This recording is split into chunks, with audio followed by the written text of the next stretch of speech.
Memory is a record of the soul, a catalog of experience that, upon death, is erased.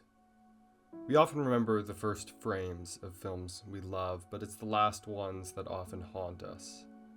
A man slumped on a swing beneath softly fallen snow, a woman staring into the silence of an empty kitchen, a boy sobbing in front of a fireplace, the camera refusing to look away.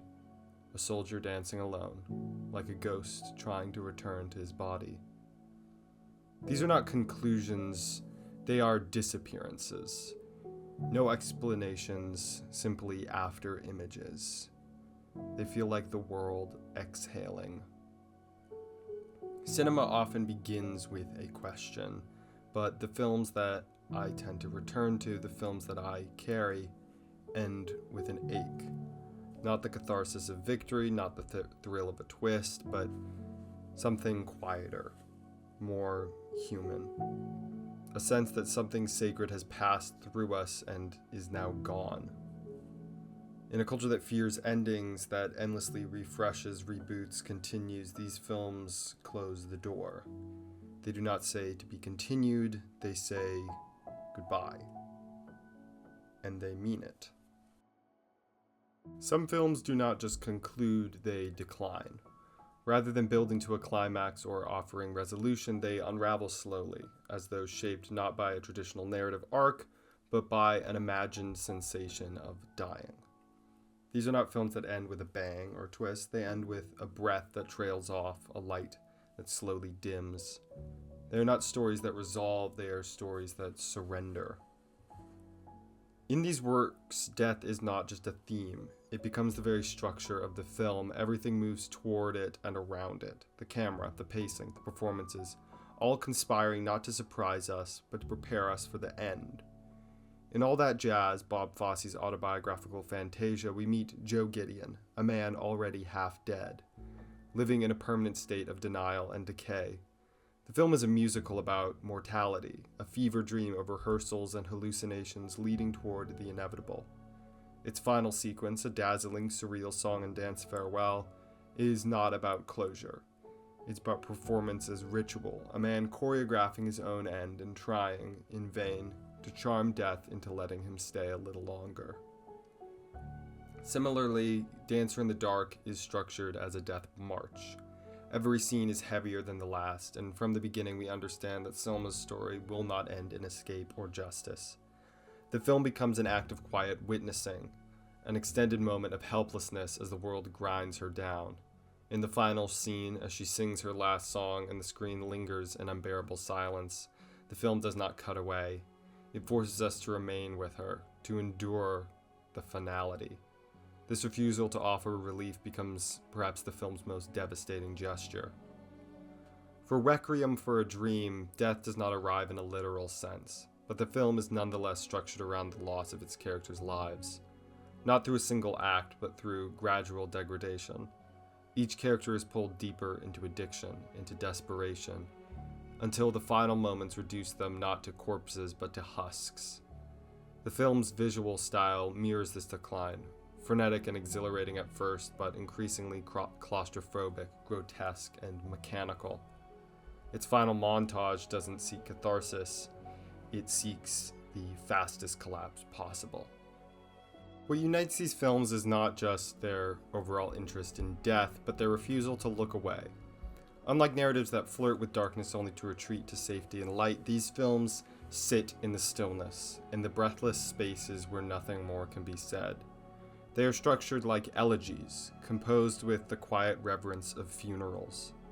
Their power lies not in shock or in spectacle, but in the gravity of their conclusions, the weight of knowing that nothing comes after them. To experience these films is to be drawn into a kind of vigil. They do not offer us the distraction or resolution or the fantasy of rebirth. Instead, they teach us the discipline of watching something end. They hold our attention not through plot, but through presence. The ache of staying in the room with something that is fading away, and in doing so, they offer something rare. A cinematic space where finality is not feared, but honored. and where death is allowed to be beautiful. Endings in cinema are not solely narrative events. They are often aesthetic experiences, visual, auditory, emotional. In the hands of some filmmakers, an ending becomes something more than the closing of a plot. It becomes a way to bask in the human condition, a painting which can only be understood once completed. There is a unique visual and emotional language to these endings. They often arrive in stillness, a lingering shot, a dissolve that lasts just a few seconds too long, a character who says nothing while everything inside of them changes. In Jeanne Dielman, the titular character commits a quiet, methodical act of violence near the end. But the true ending is not that act itself. It is the scene that directly follows it. Jeanne sitting at her kitchen table in near total silence. The camera watches her for minutes. She does nothing. That silence contains the weight of the entire film and her entire life. It is an aesthetic gesture, a decision not to move, to not explain, to not relive. It is a final image that forces us to sit with the enormity of her actions. This refusal to resolve with spectacle can also be seen in the films of Yasuhiro Ozu. In Tokyo Story, the death of a mother does not lead to melodrama, but to quiet conversations, half-sincere condolences, and the fading sounds of a city that doesn't stop. The ending is not climactic. It is barely an ending at all. It's a slow return to normalcy, to loneliness, to the rhythm of ordinary life that refuses to bend to emotional expectations. Ozu's still camera, his low angles, his measured pacing, all combine to make a final moment that feels like a slow exhale. The story doesn't finish. Ozu simply stops filming it. In The Sacrifice, Tarkovsky paints his final images with the language of dreams and spiritual dread. The protagonist offers his own personal destruction in exchange for the salvation of the world, and whether that sacrifice succeeds is, in my opinion, irrelevant. What remains are the sounds of wind, the flickering of fire, and the stillness of a tree being watered by a child who may not understand why they're doing it. Tarkovsky's endings resist intellectual analysis. They work on the level of ritual. The shot itself, long, slow, sacred, becomes a kind of prayer. The aesthetic of ending often involves slowing down time. Filmmakers stretch the final moments not for suspense, but for presence. These are not endings that seek to satisfy the viewer, they seek to transform. The goal is to not reward attention, but to hold it, gently, reverently, and sometimes painfully. Silence is often more powerful than dialogue. Emptiness is often more honest than nothingness. Even in more contemporary films, this philosophy persists. In Aftersun, the ending is fragmented and ambiguous, composed of flickering memories and imagined gestures. The emotional climax isn't delivered through explanation, but through an eruption of suppressed feeling. Wordless, raw, unresolved. Its power lies in the fact that we are never told exactly what we are seeing. We are made to feel it instead. The images wash over us like a memory that won't fade, or like one we're still trying to understand. These endings are not conclusive, they are liminal. They occupy the space between what has been and what will never be again. They find their drama not in death or in life, but in the process of moving between these two realities. There are moments where the screen does not just close, but recedes from our view. And in this retreat, they leave something behind that refuses to be verbalized. When words fall away and stories near their end, there are still movements. A body can speak long after its voice has gone silent. In some of the most haunting and beautiful endings in cinema, it is through the body, through gesture, rhythm, and movement that a final truth is expressed. When narrative no longer suffices, the dance begins. Nowhere is this more visceral than in Claire Denis' Beau Travail.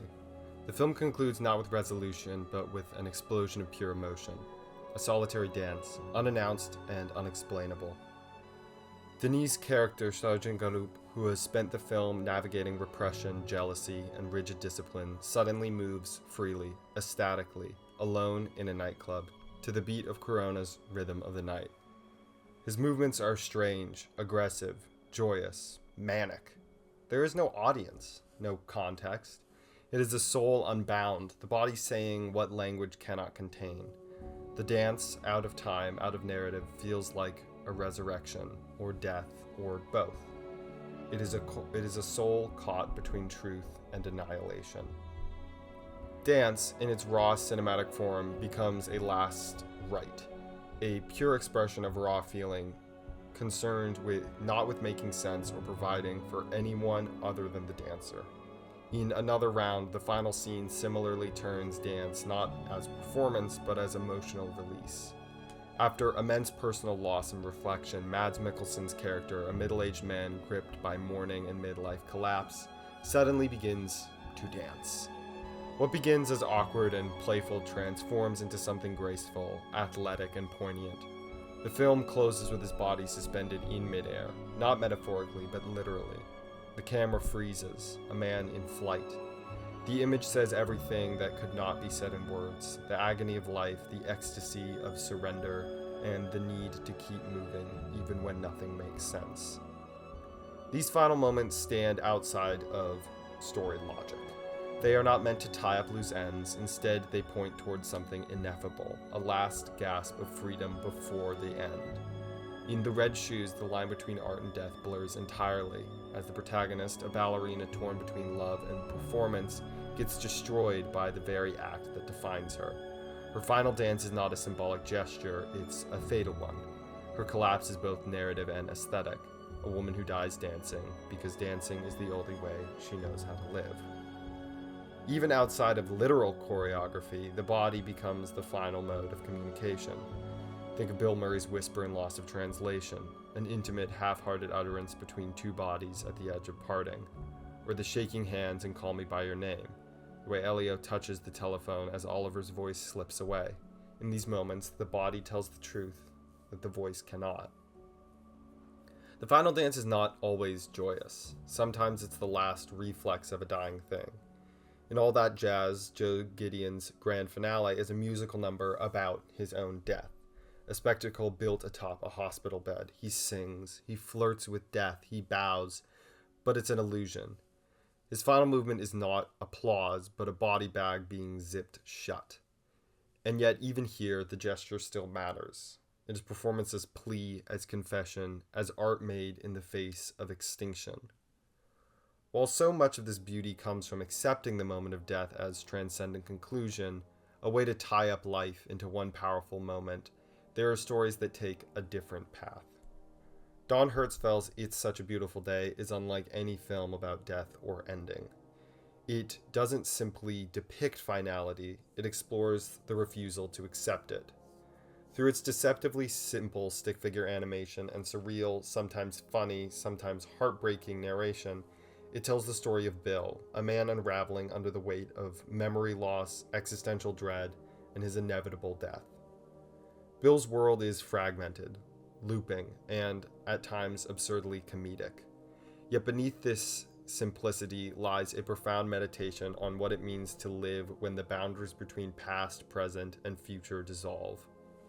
The film's narrative is disjointed, circling back on itself like a mind trying desperately to hold on to whatever slips away. In many ways, judging by how previous films depict death, Bill is dying all the time. While the previous movies place their abstractions for the end, It's Such a Beautiful Day spends its entire runtime within the experience of death. It's Such a Beautiful Day forces us to confront the fear at the heart of all endings. The fear that once life ceases, meaning evaporates. But it also offers an answer. That meaning arises precisely because life and stories have limits. That endings are not failures or losses, but essential parts of what make existence precious. Endings are not conclusions, they are vessels of memory. They carry the weight of what has come before, crystallizing story and emotion into moments that are powerful. In cinema, the final scene often functions less as a resolution and more as an invitation to remember the rest of the story. Memory in film is a strange thing. It is never static or entirely reliable. It fractures, shifts, and distorts like a reflection in broken glass. In this way, memory in film is most similar to memory in real life. Once a moment has passed, you can only remember it. It is impossible to see an entire film at once, as is the case with memory. Yet it is through memory that endings gain their importance. A final shot, a fading smile, a lingering silence. These become imprints on the viewer's mind, moments that echo long after the story has finished. Consider again Aftersun, where the narrative itself is a memory, fractured, incomplete, haunted by absence. The ending does not offer clarity, but instead immerses us in the feeling of remembrance, elusive, bittersweet. The film asks us to carry the protagonist's memories not as facts, but as emotions. Similarly, the endings of films like Call Me By Your Name or Wings of Desire hinge on memory's persistence. Elio's gaze into the fireplace, an angel's quiet observation of human life, these images remind us that endings are not erasures, but continuations in the mind's eye. They suggest that even when something is lost, memory can keep it alive, reshaping it, breathing new life into it through the act of remembering. Cinema then becomes a medium not just of stories, but of memory itself. The final moments are not just the last page of a narrative, but the opening of a recollection. They asked us to hold the film, to carry it with us, to let it transform and evolve in the quiet spaces inside of us. This is why endings feel so personal. They are less about what the characters do next and more about what we do next. The feelings, the images, the silent spaces that invite reflection. Memory is where meaning lives beyond the frame, beyond time and beyond closure. Memory is a record of the soul, a catalog of experiences that upon death is erased. It is not a documentary account, but a subjective one.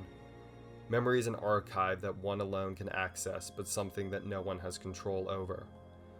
And so to watch a film's ending is to enter into an act of remembrance. It is a ritual of keeping, of honoring, of continuing. It is the final gift that a story gives us, the chance to hold a memory that is both yours and foreign at the same time, imperfect, fleeting, beautiful, and to carry it forward.